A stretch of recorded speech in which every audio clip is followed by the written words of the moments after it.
Europos parlamento narys Rolandas Paksas ragina Seimą neratifikuoti ES fiskalinės drausmės pakto, kuriuo ketinama užtikrinti eurozonos stabilumą tol, kol sąjunga įsipareigos dėl konkrečios Ignalinos atominės elektrinės uždarimo finansavimo sumos.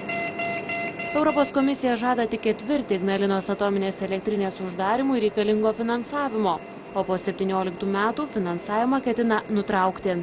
Uždarimui trūksta daugiau kaip 5 Vilniaus miestų biudžetų. Tai yra labai didžiulis skaičius. Ir Lietuva turi išnaudoti visas galimybės, kad gauti šitos pinigus. Ir artimiausia galimybė yra politinė valia, neratifikuojant finansinės drausmės sutartį, kuri turės būti ratifikuota Lietuvos Respublikos Seime.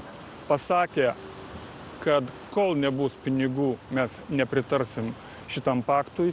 Aš manau, kad mes išgelbėsim daugelį Lietuvos žmonių nuo būsimų problemų mokant didesnį kainą už elektrą.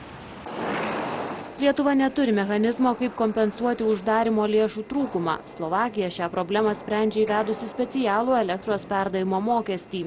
Europos Sąjunga Ignalinos atominės uždarimui jau skyrė beveik 1,5 milijardo eurų. Trūksta dar tiek pat. Europos Sąjunga visuomet akcentavo, kad uždaryti elektrinę yra Lietuvos pareiga.